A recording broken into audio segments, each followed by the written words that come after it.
Hello, my name's Justin LeClue, and I'm here today with Will Sloan. and you're listening to the Important Cinema Club. Oh, yeah, it's our Christmas episode, folks. But hey, as long as it drops on or around It's our holiday episode, if you January will. 1st.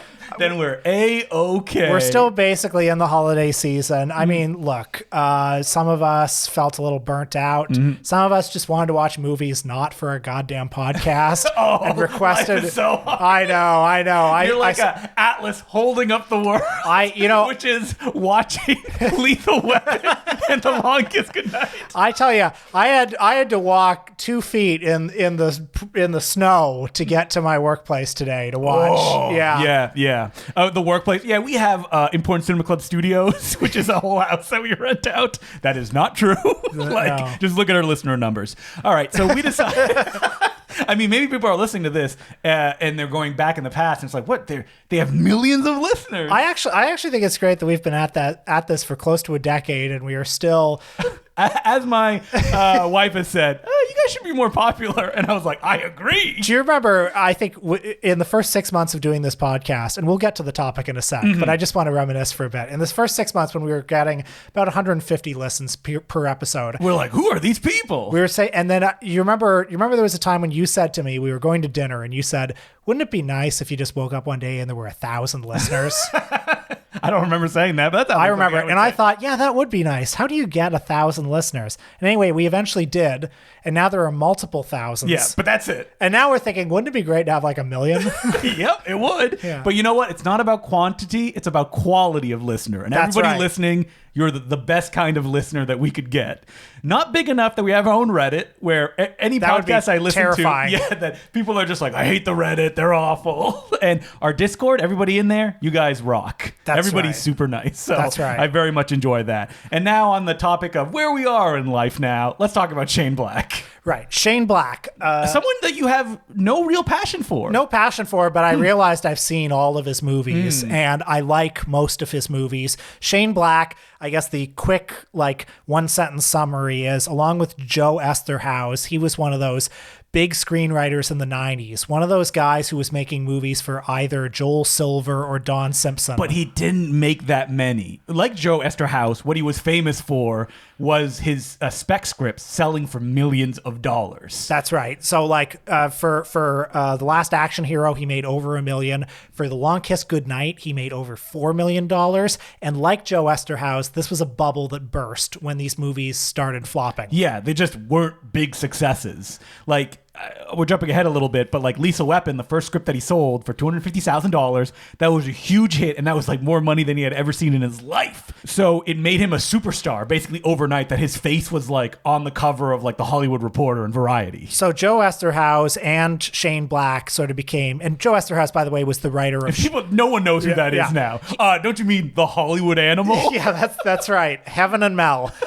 He was the screenwriter of Basic Instinct and Showgirls and several other films. A lot of films that like the script sold for millions of dollars and were just never made, including one called like Male Pattern Baldness. And Joe Esterhaus had like one hit. That was it. Yeah. Basic Instinct. Yeah. And Shane Black, I would say, did he have multiple hits? Lethal Weapon 2? Yeah, he did not write that script because he was so burnt out by the time that when he handed in his draft, Mel Gibson died in it. That's right. And people were like, oh, I guess he's committing a kind of career suicide because he feels like this is not what he wants to do. And I think that like Shane Black, as a creative, he came in at like too late, but also too early. Well, at the time, he was definitely perceived as like one of the men of his time. You know, he and Esterhaus were symbolic of Hollywood excess. Yes. They were symbolic of huge paydays for big, brainless, formulaic action movies. And then when they both kind of flamed out around the same time, they became punchlines in the same way. They were cautionary tales for what happens when you throw too much money at too little talent. Let's not say Esterhaus one more time, or maybe he'll appear big beard in our face like Santa Claus. Yeah. And just focus more on Black because like there's fans of Shane Black. There's no fans of Esterhaus. Well, unlike Esterhaus, and that's the last time I'll say his name. I'm closing the crypt door on the screenwriter. Shane Black has had a remarkable comeback. First with Kiss Kiss Bang Come Bang. Black. Yeah. See, that's the kind of quip Yeah. that you would hear in a buddy cop movie. Yeah, I know. I'm writing Lethal Weapon 5 on spec. Mel says it's going to happen any day now, right? Yes, that's right.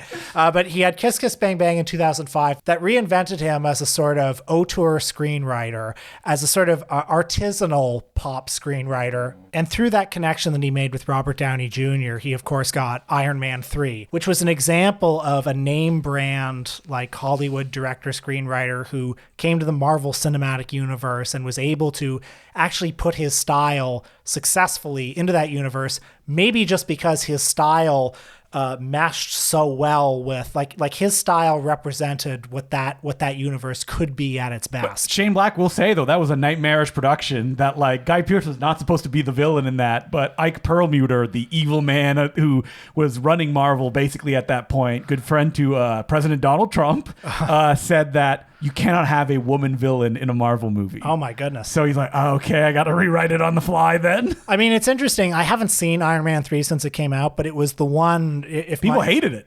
Well, some people, because they didn't like what he did to the Mandarin. Yeah, and they also didn't like, they're like, Iron Man doesn't have his suit for the whole movie? And it's like, yeah, that's why it's interesting. Well, it made over $1 billion. Yeah. So, and also, like, my memory is that it was the one out of all those movies I liked the most. Mm-hmm. Yeah, absolutely. It's the one that has, other than James Gunn's movie, the most distinct identity to it. And you know what Shane Black does well, among other things, is he's very good at structure, and he's very good at quippy dialogue, yes. which fits, that's why he was one auteur, let's call him that, who fit into the Marvel Cinematic Universe well, because those are qualities that those movies can adapt. He doesn't do genre deconstruction, but he does kind of like genre examination, that there's often swerves when you wouldn't expect that will then turn back into expected narrative paths. Well, a famous fact about him is that in his mansion, wherever he lives, when he's not partying, he has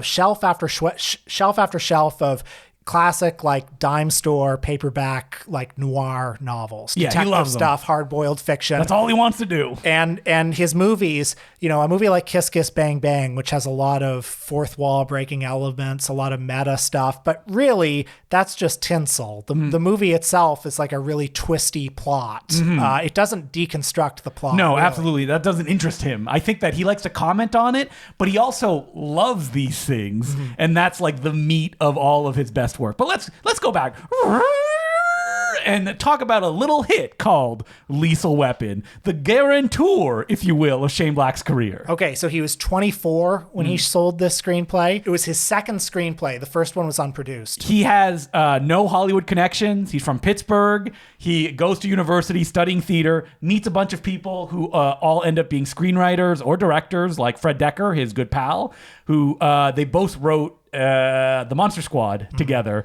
And you also have Ed Solomon, who will go on and write Men in Black and the Bill and Ted movies. So they would get together, they would write, and from this, Shane was the one who like knocked it. I think it was, I saw it in a bunch of articles, it was like Pack of Guys or something like that they would call their little gang. They even had like a house where they would all meet and hang out during like the late 80s, early 90s, when they were all as popular as they were going to get. Okay, so he was the straight Bryan Singer. Yeah, basically, that's what it sounds like.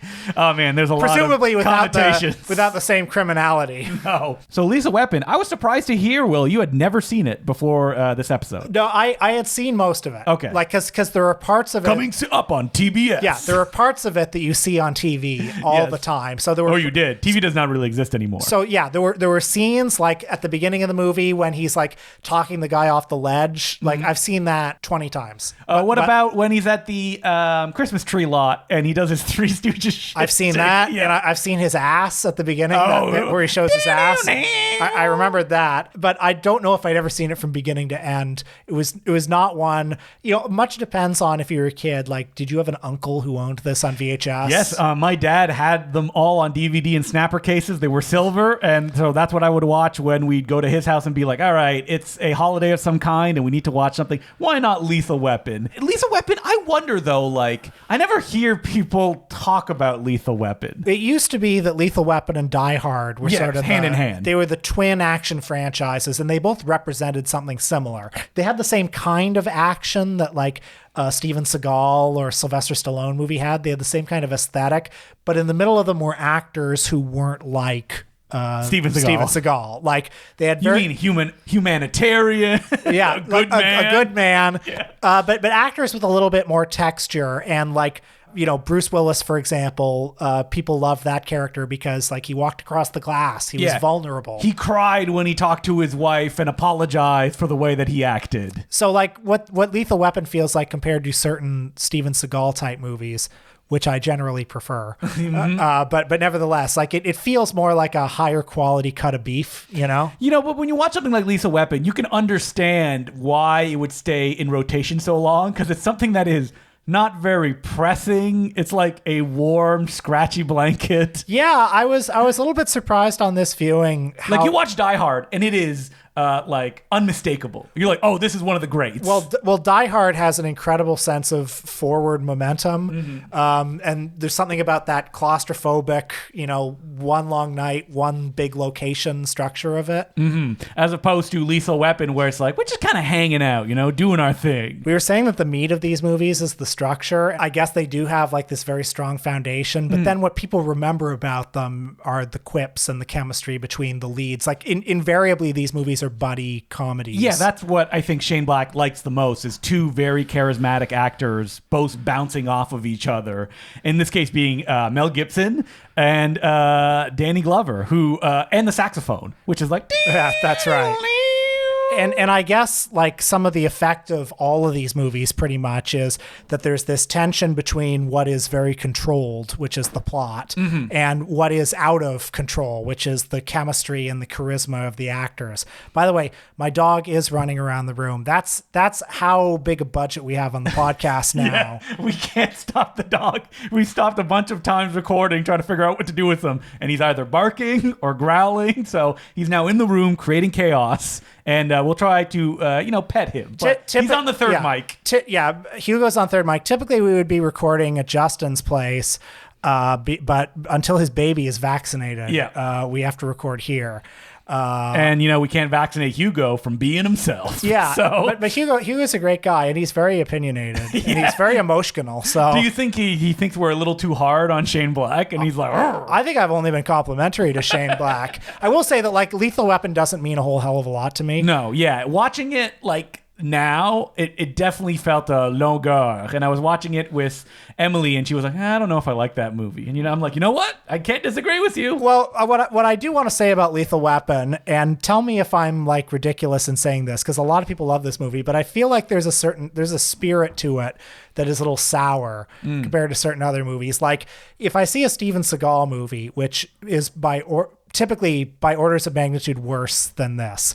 But like Steven Seagal believes in it. And well, the thing I would say is that Richard Donner is the best and the worst choice to adapt the script because he is just like a journeyman. Like he did Superman. He brought his verisimilitude. I can't say the word. Verisimilitude. Yeah, you got it. And to that movie, made it what it is. And this one, he feels like a lesser John Frankenheimer adapting this work. There's a little bit of style, but one of the things, and one of the reasons Shane Black decided I'm going to direct my own films, is that each director that like made one of his like major scripts approaches it in a way that does not work for the kind of style that Shane Black puts on the page. And we should say, if you look up a Shane Black script, he writes scripts in a way that every screenwriter will tell you, do not write like that, where it's like, wham, bam, and then this happens, like yelling at the reader. Well, here's an excerpt of his Lethal Weapon script. This is very famous, and it's in every profile of him. Exterior, posh Beverly Hills home, Twilight. The kind of house that I'll buy if this movie is a huge hit. Chrome, glass, carved wood, plus an outdoor solarium. A glass structure like a greenhouse, only there's a big swimming pool inside. This is a really great place to have sex. That was in the script. Yep. And I mean, I do think that translates, to the movie. Like, I do think that gets picked up in the movie just in the kind of like bombastic excess of it all. Looking at it now, there's like an edge missing, I feel, from Lethal Weapon. Yeah, actually, I feel like it could go a little harder or it could go a little softer, maybe. Yeah, and that weird middle ground that Richard Donner hits. We say this now when the movie was a huge hit that spawned three sequels. Because these guys, especially Mel in the movie, like they're pricks. They're awful. They're assholes. They're bad men. They're killers. Yes. And like, I feel like the movie... Wait. Let them fight on the lawn. Yeah, I just feel like the movie wants to have it both ways with them a little bit, especially Mel, where it's like He's like a loose cannon. He's a loose cannon. Kind of charming, right? Yeah, and I feel like just embrace the evil a little bit more. But would you say that even the films that Shane Black directed, they're not really like evil films, but the people are kind of like they do bad things. Like Mel in Lethal Weapon never really does any bad things other than like things that if this was real life, he's like, oh, he's just brutally murdering. Oh yeah, these other than dudes. like killing 100 people, he's totally fine. yeah. But he never kind of like questions those decisions. And now I guess maybe I'll contradict myself or complicate what I said by saying that I do think Mel Gibson and Danny Glover are good in this movie. Great chemistry. They do have great He's chemistry. too old for this shit. He's 50 in the movie. Wasn't he like 40 or something like that in real life? Well, I mean, if Mel Gibson succeeds in making his Lethal Weapon 5, which he says he wants to. Directed by Mel Gibson. Directed by Mel Gibson, then canonically, Danny Glover would be like 88. I would love it. Yeah. It'd be great. Or who would direct it that's like Peter Berg or something like that? Probably. It'd be awful. It'd be a Netflix film. Or Lionsgate. Lionsgate should do it. Just Lionsgate, the entity, directs the new Lethal Weapon movie. Yeah, exactly. Like Lionsgate should be a brand in the same way that Netflix is. Oh, you know they are, right? They've tried to open in like Dubai a Lionsgate park. All right. So after... I was going to say Loaded Weapon. Loaded Weapon Part 1, which very funny. National Lampoon's Loaded Weapon Part 1, which actually does Lethal Weapon almost scene by scene. It was a classic scary movie style scenario. Shane Black is a little adrift. He wrote a really fun script for John Carpenter with Fred Dekker called Shadow Company that never got made. That was his first script. That was his first one? Yeah. But like that one never took off. It should have. And from there, he sells a lot of scripts that get made. And the films are very successful, like Tony Scott's The Last Boy Scout. Which I love. You love Last Boy Scout? I actually do. I think I like Last Boy Scout, but I feel that the Tony Scott's like over... bombastic style, yeah. It doesn't mesh very well with Shane Black's dialogue. You know, to me, and this is just purely a matter of opinion, I think they mesh very well. The kind of like grainy, everything is on fire, smoke fills the air. Shane Black, not a fan of The Last Boy Scout. Yeah, I remember reading that he went to a screening of it. And he's like, yeah, this is only the second time I've seen it because I feel like they butchered my script. You know what? I was a little bit more lukewarm than I was when I saw it for the first time, probably after Kiss Kiss Bang Bang, than when I've watched it in the last few years, and which is like, yeah, this is the Bruce Willis, the fun that we want from him, being miserable and also a jackass. What do you like about Shane Black before we go further? Because he means more to you than me. On a surface level, the quippy dialogue and also the passion and the understanding of the material that he's working with, that his like trademarks are so present in my mind that when I was seeing Iron Man 3 with a friend and like the goons are like, I just started working here, and he like puts his thing down. Me and my friend were like, classic Shane Black dialogue. Like, even though he's done way less than you would think that's been produced with his name on it, that it's so kind of recognizable as, you know, self-aware without looking down on the material, which is weird to say that like that is not very present at the level of Hollywood filmmaking that he was working in. When I was a younger man, in my youth, I very much liked movies that were sort of self-reflexive. You're probably wondering how I got here. So classic Guy Ritchie. So like, yeah, I'm wondering if, you know, like, did you discover him through Kiss Kiss Bang Bang? 100%. That's exactly what I discovered him through. And so Kiss Kiss Bang Bang is a movie that like came at a very specific point in time where there was a lot of movies like that being made, but none of them had the density of jokes and the kind of construction that I felt Kiss Kiss Bang Bang had. But you also watched Long Kiss Goodnight. Right. Speaking of films that were produced with a director who's like, I can't do a Rennie Harlan accent, but, you know, a very leaden foot. But I actually really like Long Kiss Goodnight. I like Long Kiss Goodnight too, and I'd really only known it. I mean, I was aware that Rennie Harlan made it, but I was mostly aware of it as one of the twin Gina Davis flops of the 90s. I mean, weren't you happy to see Honest Ed's in the background of some shots? Yes, I absolutely was. I was walking down the street. You're like, I've been there. I was there around that time. I was thrilled to see that street corner. To see before it was a Sonic Boom, it was a byway. Yep. To see the Bloor Cinema with its marquee lit up. To think I was just on that street corner a few days ago. So exciting. Love it. But I think Long Kiss Goodnight is a good example of like if Shane Black had been utilized or given more opportunities, that like Long Kiss Goodnight could have been the scripts that he was pumping out. But you get the sense that, you know, the studios or the producers who would constantly be rewriting his stuff when he felt like, I'm giving it to you, this is done. Like, you just shoot this. Why would you change it? And they're like, maybe there's a little bit too much of you in this. That's why we got to kind of like, you know, massage it out a little bit. one of the common raps on Shane Black when he was at his peak, when he was at his 90s peak, that is that he was very formulaic, that it was just like, the same sort of thing over and over again. You wish that you could like bring them to now and be like, formulaic? This is what you thought was formulaic? Like, it's always that, the buddy patter movie with broadly the same sort of even conflict. Long Kiss Goodnight is like Gina Davis and Samuel L. Jackson. But like the fact Star that of Loaded Weapon Part 1. You That's think right. they talked about it on set? But even the fact that they're all shot at Christmas. Well, he loves that. Yeah. And when asked about it, doesn't seem to be any like deeper meaning into it. He's like, I just like Christmas, so I put them in. And to me, that's kind of what separates him really from being a hack, from being just somebody who's doing a formula, to somebody who is almost like winnowing down the style to like a certain kind of thing Like that he wants figuring to. it out. Yeah. As he goes along and being like, okay, this is what I want. This is a trademark of mine. This is the template. And within the template, look at all these things you can do. Like even Iron Man 3 takes place during Christmas. Right, which is amazing. Like he could just continually pushing it forward. I'd be curious to know though, and I know he hasn't really given that many interviews. I read an article of like someone who knew him in college that he was like, he did stand up that was like very destructive on stage, and that he was also like very self-critical of the way that he approached his work.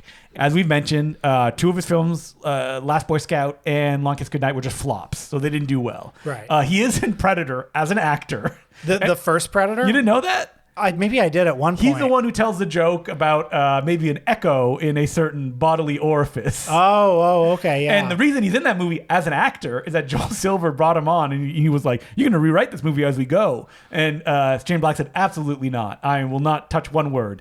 And he didn't. But he's in the movie as an actor. You get the sense that Joel Silver, a very mercurial man, if you will, he gets along very well with Shane Black because Joel Silver continually goes back and produces Shane Black movies. For example, Kiss Kiss Bang Bang, which you also watch. How did it feel watching it with 2024 eyes? This so what are you leading me to? I'm not leading you toward anything, just like stuff that would not have even like triggered like, oh, I don't know if you do that now kind of stuff. Oh wow, is there stuff like that in this Well, movie? Because Kiss Kiss Bang Bang has much more of that. No, that's what I was saying. Kiss Kiss Bang Bang. That's sorry, what I thought you were talking about Long Kiss Goodnight. No, Kiss Kiss Bang Bang specifically. Oh, okay. Well, first what I'll say about Long Kiss Goodnight is I liked the movie, and I especially liked Gina Davis in the movie. Very fun. I actually thought she was delightful. The movie is about like a woman of about 35 who has amnesia for the first, 30 years of her life, and is currently living a quiet life as a school teacher, has a new partner, has a sort of a stepdaughter, and then all of a sudden she gets caught in a big thingamajig where she finds out she used to be a secret agent. Yeah, and maybe she has powers as well. Why do you think Shane Black scripts do so poorly at the box office? Isn't that an interesting thing that like almost some of them do very well. Lethal Weapon did well. Yeah. Iron Man 3 did well, but like Long Kiss Goodnight doesn't do well. Last Boy Scout, The Nice Guys famously flops really hard. Yeah, it's strange. I mean, you'd think, But like everyone who sees The Nice Guys is like, oh yeah, this is good. Yeah. Like what is it like? I mean, there's probably not any kind of like, grand thing. Are these movies that people just want to watch on TV rather than? No, I don't think so. I think that they're just not willing to give it chances. Maybe that's what it is. Yeah. And like Long Kiss Goodnight, I'm sure the studio was like, well, we can't have a film that stars a woman in it. And then like, see, look, we're right. It did sure. poorly. But then Long Kiss, the thing about Shane Black, though, speaking of television, like his films live continuously on television. In another world, Shane Black would be writing for TV and doing like a very good job at it, but that's not what he wants to do. But I gotta tell you, I watched Kiss Kiss Bang Bang again this week for the first time since it came out, and I enjoyed it. I mean, I enjoyed it as well. I thought it was pretty fun. I mean, there's a lot of 2005 era kind of edgelord humor, a lot of sort of no homo stuff. Yep. But honestly, not Robert Downey Jr. and Val Kilmer, very funny in it. Yeah, not as bad as I was expecting. There's a certain amount, the gender politics of the movie, or every Shane Black movie, except for Long Kiss Goodnight. Could be better. Yes. Could be better. That's one way to put it. But I also think the actors kind of elevate the material. Michelle Monaghan, really good in the movie. She's as well. fantastic. Yeah. And Val Kilmer. So good. And that's why all the kind of no homo humor, I think it I mean, hey, people feel free to disagree with me, but I feel like Val Kilmer plays it so well. Yeah, I mean, it's the whole. He's so uncompromising as a presence, you know. And you look at Kiss Kiss Bang Bang, and the density of jokes in it, like when they're trying to hide the body. Oh yeah, and he's like, "Wait, you peed on the body? Why did you pee on the body?" And you know, it's a very typical Shane Black or an emblematic Shane Black movie in the sense that it has this very like dense and complicated plot, and you feel like you're following this plot and you're very invested in the plot, but at the end of the day, the plot doesn't. No, matter. it doesn't really matter. Yeah, and I think, and right now I could not pass a test on the plot. Well, the whole thing is like at one point Robert Downey Jr. is like, "Have you figured it out?" And it's like impossible to figure out because it's so complicated. Yeah, it's a movie. It's something like The Big Sleep or something like that, matter. where really it's about the interactions of people, the vibes in each scene. Yeah, I think there's something to be said as well as Shane Black as a screenwriter, not in the Hollywood system, but clearly obsessed with the idea of Hollywood because it permutates so many of his films. Like even Lethal Weapon, like that is an LA movie. Well, it's like that. It's that excerpt that I read from his script where like it's like if I make money, this is where I'm gonna have this really cool Hollywood Hills home where I'm gonna have a lot of sex. You know, and people have said in the '90s he just self-destructed. He did that. Yeah. He's just self-destructed, and that was it. And he had difficulty after his flops getting this thing off the ground, playing in I think the bowling alley in his house. Like the Beverly Hills Billies. Don't they have a bowling alley at some point in their house? They do. That's an amazing pull that you remembered that. I don't know why that just popped in. I won't remember my mother's face. I don't remember Jim Varney rolling down a ball in Beverly Hills Billies. Yeah. And I don't remember exactly like who pulled him out of it. I think Robert Downey Jr. maybe like they helped each other. Because Robert Downey Jr. Kiss Kiss Bang Bang was like his stock was as low as it could go. Well, as I read in a profile in the Hollywood Reporter, basically Joel Silver, who produced Lethal Weapon among other big movies, he threw Shane Black a lifeline, liked this script, produced it, got a $15 million budget. And at that budget, he was able to, the best leading men he could really get were Val Kilmer and Robert Downey Jr. Yeah. Robert Downey Jr., fresh out of prison, was dating his assistant, who turned into his wife. Sorry, dating Joel Silver's assistant. Okay. Susan, who's now Downey. Oh, she's like his manager, isn't she? Yeah, exactly. Yeah. And Robert Downey Jr., I remember seeing this movie and being, based on this film, being excited for Iron Man. Putting aside all the sort of like edgelord humor of the movie, the thing that's hardest to adapt to now is remembering, remember when Robert Downey Jr. was kind of exciting? Yes. You remember when this thing that he's doing you weren't tired of? What do you mean? That like when he brought that magic to Doolittle? Yeah. You're like, I can't wait to see this. Because I definitely had my defenses up for like the first 20 minutes of this movie where he's narrating it and he's doing all his shtick that I've seen in so many fucking movies. This was fresh, Will. It was fresh. On every talk show and every time he sticks his head out. People were like, Robert Downey Sr.'s boy? What can he do? But no, I mean, he won me over absolutely because he knows. He was made to be in Shane Black movies. Yeah, right? He knows how to deliver that dialogue. Mm-hmm. And without Shane Black, that's what leads Robert Downey astray, one would say. It's funny. Somebody like David Mamet has a philosophy, another superstar writer. He has a philosophy in the movies he directs of also a good man. A good man. With good opinions. Let me see what he's been up to lately. Oh no. He doesn't want actors who like outshine his scripts. He casts people, and there are good performances in his movies. Ricky Jay or Joe Montana or his wife Rebecca Pidgeon, but they are at a sort of neutral level. And it's mostly them that's coming out reading his dialogue. Yeah, exactly. And I feel like Shane Black trusts or like he understands that the actors are important collaborators in delivering the dialogue. If you want to hear one of the most surreal things you can right now in 2024, there's an audio commentary on the DVD with Shane Black, Robert Downey Jr., and Val Kilmer. Wow. That they were all at that level that they would sit down and do a commentary for the movie they were in. They're very funny. Oh, did they get along? Oh, yeah, they got along very well. They keep making jokes about like, visit my website, the Val Kilmer fan page. And it's like it doesn't exist. They obviously overshadow Shane Black on that commentary as personalities like that would. Can but you send me the MP3 of that? I absolutely I would will. like to listen to that. I can't believe I'm saying that, but I would like to listen to Robert Downey Jr. Yeah. in this day and age. I mean, this is before. I wonder if he had recorded his album that he had Oh done. yeah, I Isn't remember it like that. The Visionary or something like that? Man, I miss this era of Robert Downey Jr. Just like a weirdo? The Shaggy Dog, Oh, he's not even. No, he's not the Shaggy Dog. He's the villain. evil villain taking on Tim Allen. A funny thing, I read an interview with him where he said that The Shaggy Dog is the most important movie in his career because that was a movie studio that agreed to pay for his insurance for the first time. Oh yeah, because he was such a flight risk Yeah, that yeah. no one would take. Do you think Shane Black did a pass on the script of The Shaggy Dog? Maybe. I've not seen The Shaggy Either. Dog. We'll get it to when we do our Tim Allen episode.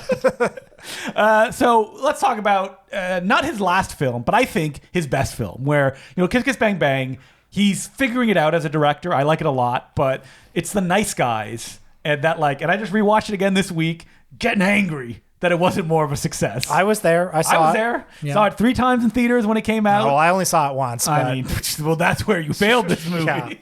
Well, I saw it was different people because it's a movie like a lot of Shane Black's best movies where you want to see someone react to the stuff. Because I remember Kiss Kiss Bang Bang was one of the classic. A friend is over. What movie do we watch? Well, you haven't seen Kiss Kiss Bang? Let's watch this. I mean, it's kind of. I mean, I really like The Nice Guys, obviously, and Yeah. and it's a movie where it's so easy to watch, but it's also smart. It's Yes. it's or it's clever. I mean, God level Ryan Gosling comedy performance as just a weenie the entire time. I mean, the scene I always remember from that is when he does the Lou Costello thing where he sees the dead body and he goes, yeah. and you also got Orson Welles, Russell Crowe in the movie. Who's great, I Love think. it too. Yeah. And they're delivering this film is not hyper fast, which I find Kiss Kiss Bang Bang sometimes falls into that we got a Guy Ritchie this up and crazy stuff going on. But I do feel, unlike Lethal Weapon, with apologies to the people who love Lethal Weapon, but I feel like unlike that I've movie, seen Lethal Weapon 100 times. People need to understand this. it has a sort of pace to it. It has a Yes. forward momentum. It has that propulsion. Because it has a mystery that needs to be solved. Right. Well, Lethal Weapon there is a mystery in Lethal Weapon, but it's kind of put on the back burner. Really, Yeah. It doesn't really matter in the grand scheme of things.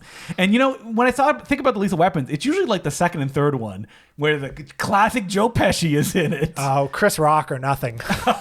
Is he in only the fourth? He's in the one? fourth, yeah. Yeah. I mean, people love that. Everyone has seen that sequence of Jet Li doing a thing with the camcorder footage of people losing their mind. Yeah. The Nice Guys, very fun, and this is another film that just flopped. People did not want it, and I wonder what the numbers in VOD or television. Does this film play all the time? I mean, everyone I know has seen it. And they Everyone like I it. know has liked it. I'm sure people out there are I don't like The Nice Guys.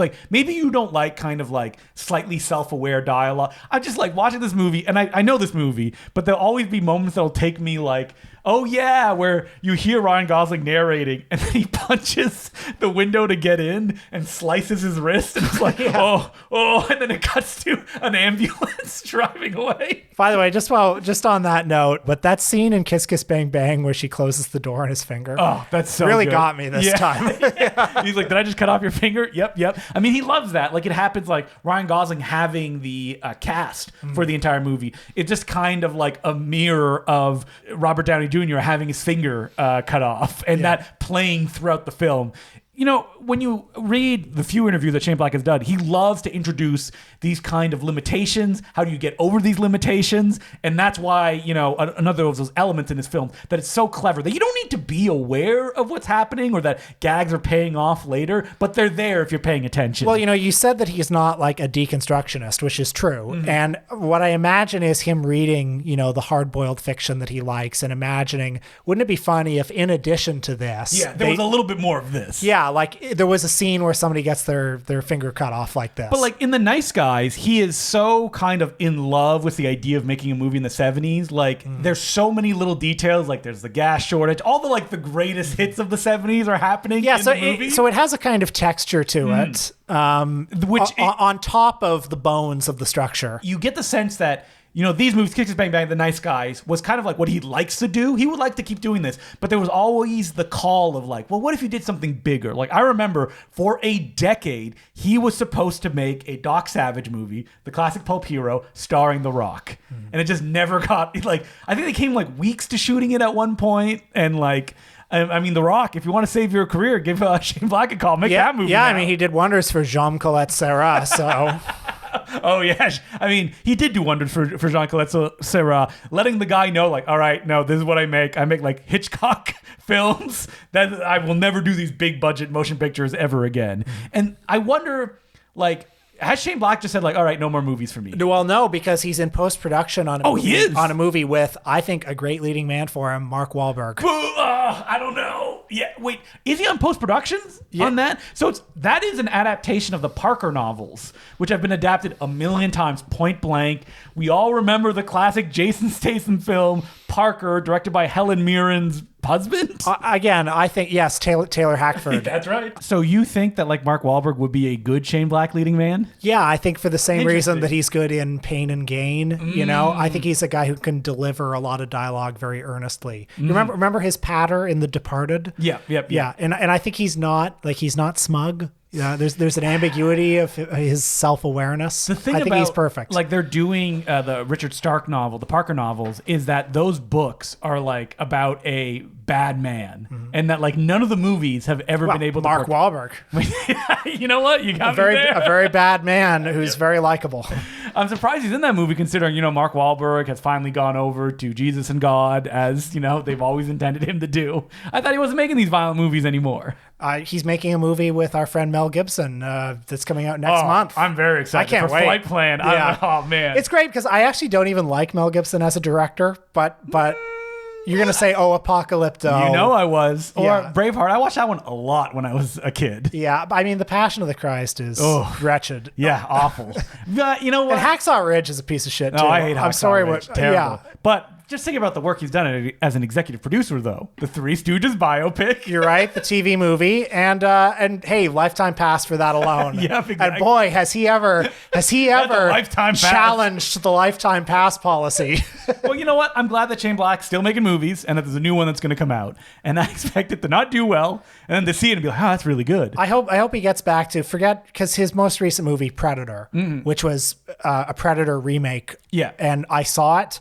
I don't remember a single thing about it. Yeah. I saw it, and what I remember about it was talking with Peter, our pal, and being like, there's a lot cut out of this movie, like at many stages of its I remember that being very visible. It didn't look like a completed film. No. And like, it was very sad because when he was making the movie, Shane Black was like, Fox has promised me they'll let me do what I want. That's the only reason I would come and do this movie.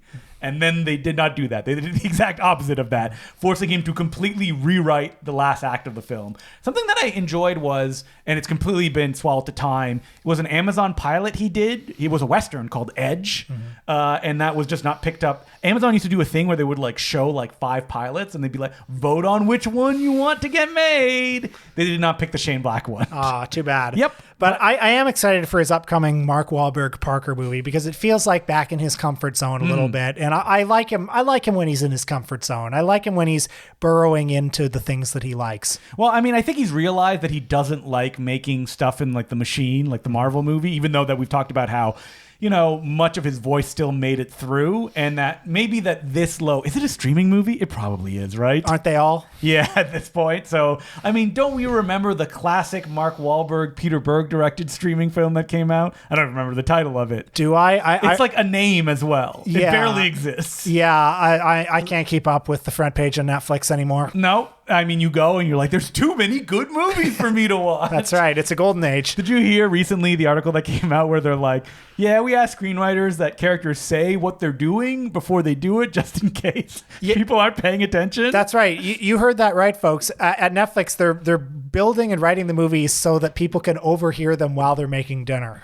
How about you just not watch the movie? Yeah, that's what I would say. Like, look away from your phones and just do something else. But anyway, I hope Shane Black is happy in his big mansion somewhere. He should invite us over. Yeah, hope he's in a hot tub right now with 25 eager starlets.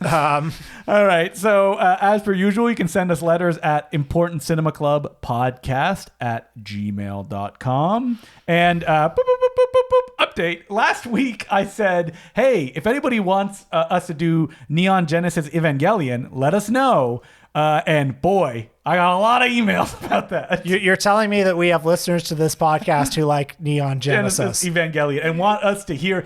A lot of it was like, I want to see what the babe in the woods Will Sloan would react to it. Well, I'm willing to do it, but can I have 2 weeks to do it? No, I'd say it's a whole month. A whole month. Yeah, it'll be like 4 episodes probably per week. Okay. And maybe even 5 weeks because there's a movie too, and I would not. So put like them all in together. February or something, do we do Japanuary, where we do only Japanese filmmakers and only Neon Genesis Evangelion? Yeah. Would we lose half of our listeners if we just turned this into a Neon Genesis podcast? Well, the Patreon. The Patreon would be Neon Genesis Evangelion. Would we lose half of our patrons? You know what? I'd say maybe not, because I think that the circle of people that like that and that listen to this podcast is like almost like maybe one little sliver of people that don't. And I think they might be interested because you don't, and you do not take that in, right? Okay, I guess maybe we're gonna have to do it. Or maybe we'll shake it up. Maybe we'll do like Evangelion, something else, Evangelion, something else. So it's not Okay. like one big block. Okay. And people who don't like it are like, well, I'm unsubscribing or something. Okay, like that. I like this. Oh, by the way, before we go further, we have a screening to promote. Oh, yes, we do. January 14th. At the Fox Theater as part of the Important Cinema Club Masterpiece Classics. Can you believe it? They let us have a screening series at an actual movie theater in the city of Toronto. And we say, you know what filmmaker never screens enough? And you know what? Honestly, he doesn't really. Not in this city. No, it is a Mr. Jesus Franco. Better known to the world as Jess. So we're showing, I'm trying to think of one of the like more porny ones. What's the Huntress? We're not showing Lulu's talking asshole. We're not showing thong girls. We're not showing now in 4K. We're not showing A Crack for Two. And you may be wondering what's the crack? It's an ass. Now go back to our Jess Franco episode, and I think I make fun of like, when are we gonna get like a Blu-ray copy of this? I think those have already come out by this point. The titles that I mentioned. I don't think Lulu's talking asshole has. No? Severin, are you listening? Yeah, that's right. And it'll come with a little butt that when you press it, it makes a sound. Yeah. Exactly. Well, hey, listen, Jess Franco. We are showing a Jess Franco movie in the city of Toronto on January 14th at the Fox Theater. We're showing Bloody Moon. His most mainstream film, probably Oh. under Faceless.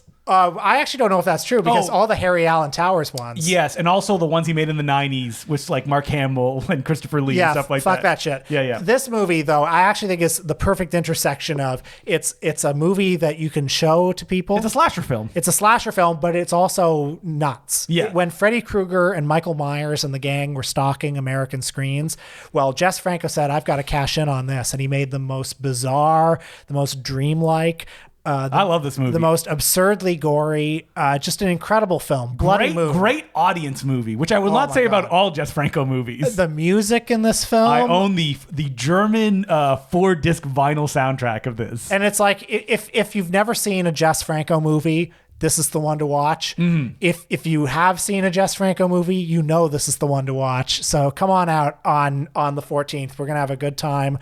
As usual, prizes. We're gonna give an Intro. introduction. You know, little zine that comes with every screening that you're not going to find anywhere else. that's right. And because Justin can make it out to this, but we didn't have a zine at the last one, which I feel terrible about. But this one, there will be a zine. Yeah, for Fantasy Mission Force, no zine. I know. Well, you know what? I probably did a zine when we showed it at the back of the sushi place. So Oh, yeah. Years ago. my conscience is clean. So yeah, Bloody Moon on the big screen. On the big screen. On the Can you big believe it or not? screen.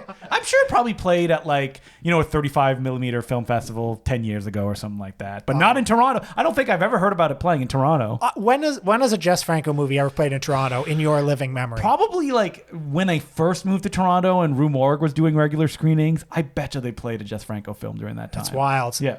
Because they played. I don't know if you know the Oscar Bait podcast, but they just No. they're good guys, and they just played Sadomania in Chicago. You know Sadomania? It's a women in prison movie. It features a scene involving a dog. Oh, is it a Jess Franco movie? Yes. Oh, okay. Check out Sadomania. I mean, we're not. I would love to show that one. We're not showing but that one. I understand. I understand they had some walkouts. Really? Yeah. Did they provide enough context before the movie started? Maybe not. All right, so let's move on to letters. Our first one is from Patrick, and he asked, "Hey, Cinema Boys, technical question for you. I've noticed that when watching older movies, especially Sadly, I can always tell a dissolve is coming up because the film quality suddenly drops, almost like an old, worn-out strip has been spliced onto a newer one. I sometimes see the quality jump back after the dissolve, but that seems less common. Or am I just missing it? What's going on? Thanks, Patrick. Justin, can you explain this? Yeah, so when you make a copy of something for a dissolve, you lose a generation. So that's why you see like the picture quality is more grainy and it looks a little bit different. Yeah, and so like every old movie, every black and white movie, when it dissolves, there's see that it. click. There's a like jump in quality. There's probably more technical stuff that I'm not aware of because I've never had to do a dissolve on film. But just to give you an example, like special effects, sometimes you'll see a lower quality when a special effects happens, which is why, for example, Close Encounters of the Third Kind, Steven Spielberg and the special effects team shot the special effects in 70mm VistaVision. Not because it was going to play in 70mm, but because when you would do like copies of it, it wouldn't lose that quality when you would implement the footage back into the film because you're making copies and layering them onto the frame. I'm glad we can answer technical questions now when it comes to cinema-related things. Our next email from Robert, and he goes, long-time listener, first-time caller, well, I don't object to you calling Ghost of Frankenstein director Earl Kenton a hack. Oh, did I say that? Yeah, maybe I did. I would like to highlight this quote about why he made horror movies, which immediately engenders warmth toward him. They give us a chance to let our imagination run wild. The art department can go to town on creep sets. Prop men have fun with cobwebs. The cameraman has fun with trick lighting and shadows. The director has fun. We have more fun making a horror picture than a comedy. I will say that's a very nice quote. I wish it was up on screen. Well, hang on. First of all, my dog Hugo is wrestling with his kennel. Yes, he's rattling the bars. He's saying, "I'm in a cage, man. I'm in a cage." I'm in a cage. So if you're hearing that, I apologize. But again, he's third mic. He's very opinionated because he's angry. He's angry that one of us called him a hack. Yeah, because I love Earl C. Kenton, and you look at Earl C. Kenton's career. And, you know, there's a lot of dross. Mostly dross. I mean, hey, I don't know. Maybe Racketeers in Exile from 1937 is a great film. Maybe The Palm Beach Girl with B.B. Daniels from 1926 is a lost masterpiece. It might be. Who knows? But Earl C. Kenton does have a couple of absolute solid gold bangers to his name, notably Island of Lost Souls. Oh, great movie. And Who Done It by Abbott with Abbott and Costello. I would say, though, that like most Golden Age Hollywood directors hated making horror movies because it was, you know, seen as a lesser genre. I mean, the fact that to hear that quote from him where he says, I loved making horror movies, it was so much better than the other assignments, it affirms that maybe these movies did kind of light up his imagination a little more. Now, House of Frankenstein, Ghost of Frankenstein, not great. No. I think I like them more than you. They're fine. Yeah. But Island of Lost Souls, The Cat Creeps has some good stuff in it. And yeah, Who Done It has, like, you could see Is that him, your favorite Abbott and Costello? Well, Abbott and Costello, Meet Frankenstein. that Meet Frankenstein, Hold That Ghost, and then Who Done It is maybe number 3 because And then Africa Screams. yeah, No, number 4. no. No, I think you could see Earl C. Kenton in that movie being like, well, let's bring some style to this. That one's super stylish. And I think that's great. And if folks, if you know any lost bangers in the Earl C. Kenton, Oh, no, we say that, and that means someone's going to go and watch his entire filmography. We've triggered people before doing this. You know what? Better them than me. So, hey, listen, here's the pledge. If one of you watches all of Earl C. Kenton's films, I'll follow you on Twitter. So wait, everyone? There's probably some Lost films in there. Okay, if you get over 60. Yes. So that means logs on Letterboxd. Yeah. And you will be checking approve it and be like, I'll be verifying. Yeah. Then I'll click follow. I was recently writing a log on like a video game website, and I was writing a review, and it actually said you cannot log a review less than 800 words. Wow. And I was like, my God, what am I in school again? All right. So again, thanks everybody for letters, and you can email us at importantcinemaclubpodcast@gmail.com. This week on our Patreon, we're talking about what we've been watching. That's right. And Christmas movies. Yeah, pretty much. So it's like an extended Christmas episode. And you can check that out at patreon.com/theimportantcinemaclub.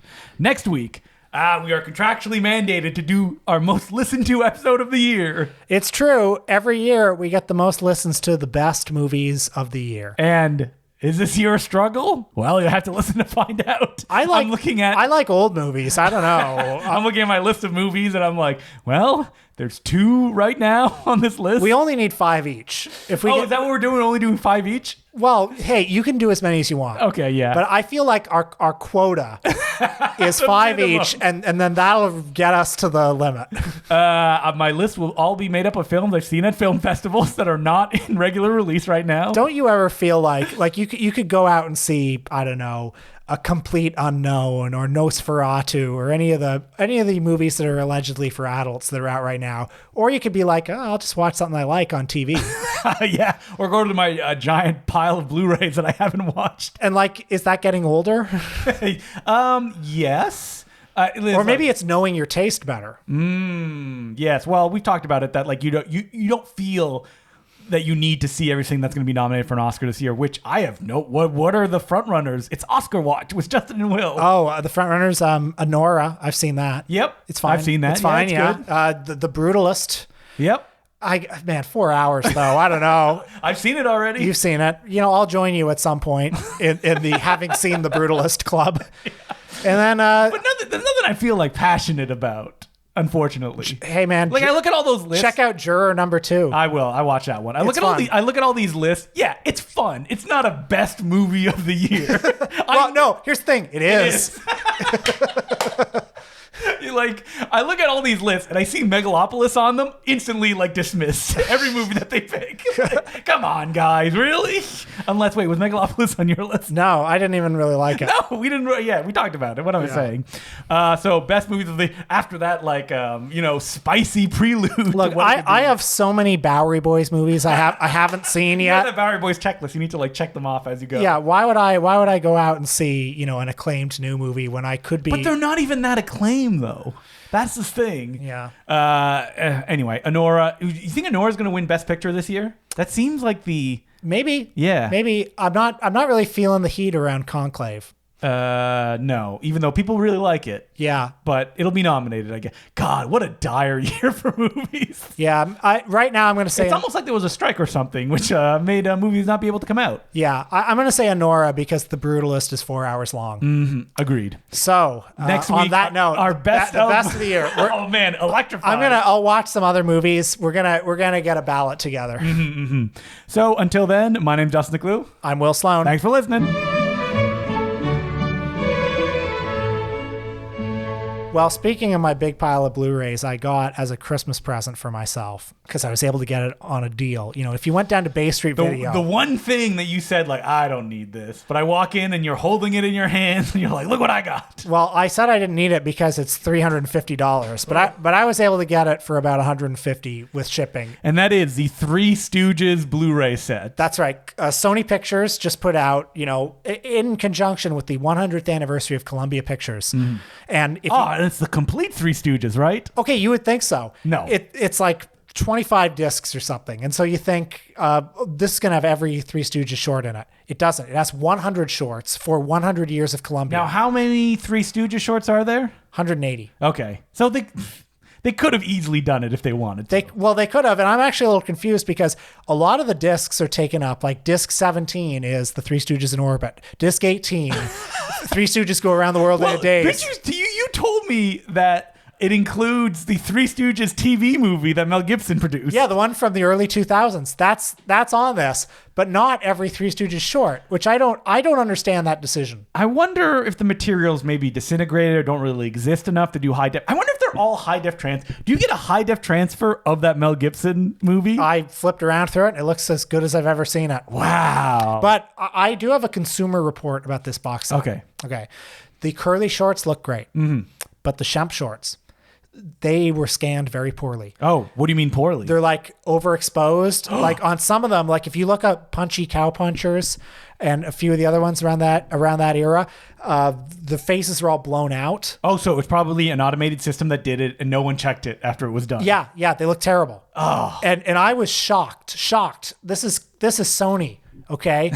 I expect good quality from this brand. Expect no one to make it as far into the disc as you did. Well, like there should be protests in the street around this because these are supposed to be the definitive scans, the definitive transfers. I cannot believe that there's no commentaries on these discs. You mentioned Leonard Maltin shows up for one video There's feature. a Leonard Maltin interview, Yeah. and he's good. It's nice to see Leonard Maltin. He was never a big Stooge guy, though, was he? Well, he was pen pals with Mo Howard. Okay, so I always got the sense he liked the Stooges, but he didn't love them. But I may be talking out of turn. Well, he claims that he fell in love with them when he saw them on TV. Okay, and, yeah. and I do think he was like the first guy to ever really write about them, to ever do any sort of serious like attempt to do a filmography and do a history. And he was the first guy who I think understood the difference between the various directors. So I think he's allowed to be on there. yeah. But where are the commentaries? Where's us? Is what you're saying. That's what I'm saying. Why aren't we doing commentary? But like, can you imagine like? You don't even need to do a commentary on every short, even though that'd be very easy to organize. I'm sure you can find enough people to talk about it. I don't know. I don't know if you need a commentary on every short. After a while, it's just the same. What happened on this one? Yeah. That's why I said you don't need one on every short. And you just need like, I mean, the Looney Tunes cartoon, the Golden Disc collection, some of those commentaries not very good. But some of them are very good. Some of them are very good. So you need to like space it out a little bit. And I mean, it's tough when you do commentaries because you can't really script them. You just let the people go. But listen, me and you, we could have easily done something on there. Yeah, we could have. But hey, coulda, woulda, shoulda. How many times have you pressed the button that makes the sound on it? The last 30 seconds. This is important. If you get this box set, there is a button that has a little sound that it makes. Now, I thought- hello. But it goes on forever. I'm Mo. I'm Larry. I'm Mo. I'm Curly. Boing, boing, bam, da, da, da, da, da, da, da, da, da, da, da. Yeah, it goes on so long. I pressed it once. Really? You didn't press it again to see if it made a different sound? Because I did. Nope, just restarted it again. See, this is valuable Consumer Report stuff that you're listening to, guys. We're telling you about the Three Stooges box set, all of its We're not flaws. bought either. They didn't send us to one. No, I had to Because if they did, we'd be like, we fucking love this. buy it. Yeah. I looked after you mentioned all this stuff, like, oh man, the Mel Gibson movie, that's so Around the World in a Daze is on it too. Yeah, like most of the Curly Joe features. Actually, the biggest. So they don't have every Stooge short, but what they do have are a lot of shorts of the Stooges like solo efforts at Columbia. So weird. So they Does have that count in the 100? no, it No, doesn't. okay, yeah. So they have all 4 Curly Joe solo shorts from the 40s. They have. Those are funny. We talked about them. Yeah, I kind of like them too. They have a bunch of solo Shemp stuff. They have I don't think I've they have seen any of solo Joe Besser stuff, which is also quite strong in my opinion. It's strange to me that they have all that, but not every Stooge short. And without the context of like someone guiding you through, you're like, why was it this way? Can we get the producers on the line that produced this disc? This box set only has 3 of the like 16 Joe Besser Three Stooges shorts. Why not have them But it has all? like 10 Joe Besser solo shorts. There's got to be a story of what's going on. What's going on? Where are Woodward? Where are Bernstein to figure out? Can we go to the Blu-ray forums and see like a 500-page? Well, I hope somebody on the Blu-ray forums is seeing what I'm seeing in those Shemp shorts. Yeah. The terrible quality of the scan, because I was upset because if you're not seeing if Shemp's face just looks like the sun and you're not It's that seeing bad, eh? You're not seeing every crevice. Yeah. Yeah. It's What's going on? I don't know. Someone needs to get to the bottom. It's not going to be us. No. But someone needs to get to the bottom of this. And I believe that there have got to be Stooge scholars who are listening to this. There may even be somebody high up at Sony who's listening to this. Somebody at the Stooge desk. At So I Sony. looked online to be like, all right, how much is this now? It's like $250. And I went, nope. But every purchase I make now, I see it through the prism of, what if my son reaches for this? Okay, so no porn. No. As in, like, I want it there. That, like, he's like, Daddy, what's that? And I was like, oh, the Three Stooges. Here's a button to press. Hello. And then he won't stop pressing it. And I was like, I hate the Three Stooges. But no, like, having a physical box would be like, let's watch Around the World in a Daze. Your kid might like, when your kid's like 3 years old and has no critical taste or anything, like, might enjoy those Curly Joe features. You know what? I'm going to start. Probably not, though. No. Why are these old men so unfunny?